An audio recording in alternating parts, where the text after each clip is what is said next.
are you guys? This is Jake from TPA Milsim. So today, as I promised, we're going to bring you a review video about the Glock G19X. And we're going to compare it to the actual Elite Force 19X. So right off the bat, some of the differences between the two is you can see that the 19X actually has a little slant right up front versus the 19 that does not.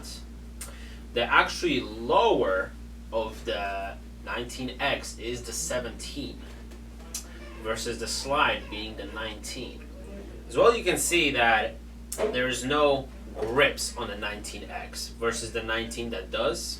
That's due to the being a 17 grip. It is a little bit longer grip, so if you have bigger hands but you didn't want as long of a pistol, the 19X is your answer basically. Comfort wise, these are not bad. However, I do have smaller hands, so if I was gonna go with the Glock, I would 100% go with the 19. This is the green gas version. So if you guys are actually interested into seeing how the 19, because we're not gonna do the video portion specifically versus the 19 because we already have one out there. So if you guys go and look at the description, you guys can find a link to the 19 and 17. So, but today we're specifically talking about the 19X. So as you can see, it also comes in tan, which a lot of people love. You know, tan pistols have always been lacking. You know, the newest Glocks dropped, there was no tans. Everybody started painting theirs. I remember looking at the photos, they started taking apart slides, everything, started painting them because they wanted a tan one. So Elite Force was like, hey, let's make a tan one. It's crazy, but they did. So a lot of people were very happy to see that. I do not believe that there's actually a black version of this Glock as well. Right off on top of actually the sights, there's actually markings that say Glock. I actually have never realized that they're there. Yeah, it's actual Glock markings. So this is like back to 19 fully licensed one.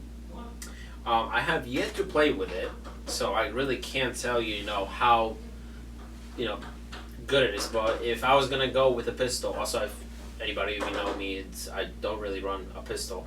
If I would run a pistol, I would definitely run the CO2 version, due to I just much more prefer the CO2.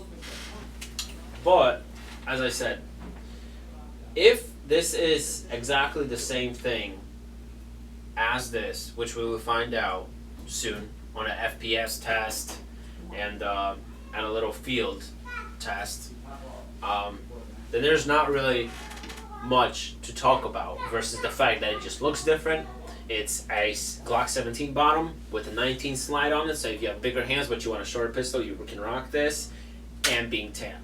So now we're gonna go to the range and we will actually see how this shoots versus the actual Glock. So we'll see if there's any internal differences. These are both brand new, so right out of the box there should be no issues, but Elite Force Glocks, gas pistols.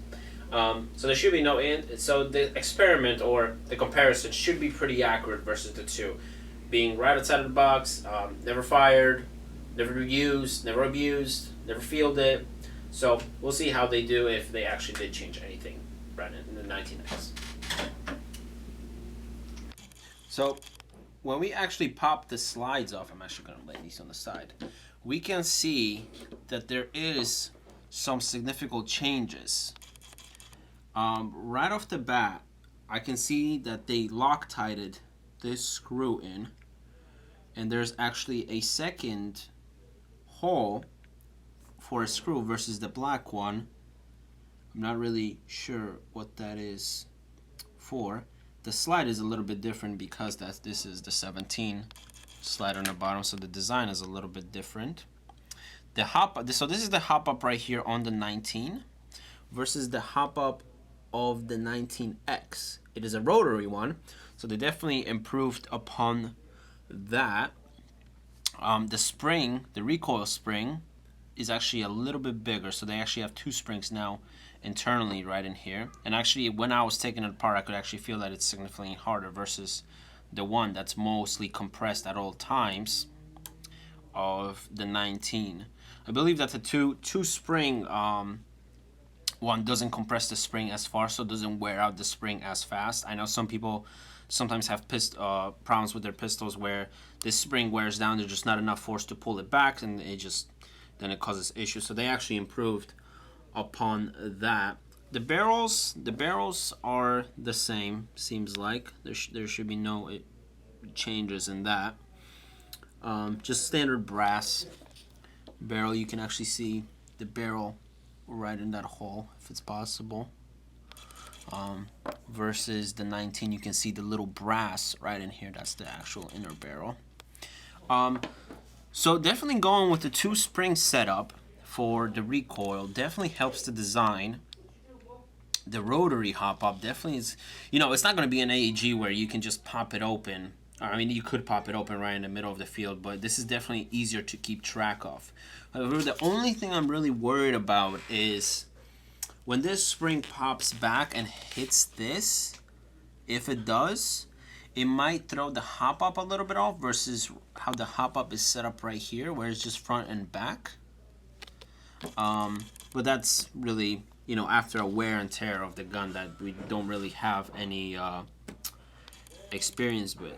But I mean, looking at the 19X versus the actual 19, I definitely do enjoy the 19X design. If my hands, like I mentioned plenty of times, if my hands were a little bit bigger, I would definitely go with the 19X. But if you guys have any questions regarding these pistols internally, how much different they are, which not much, but there is some differences, you can feel free to comment below, and we'll try our best to answer them, as accurate as possible. We might even, take one apart for you guys, if possible. But yeah, if you guys have any questions, again, just feel free to comment down below.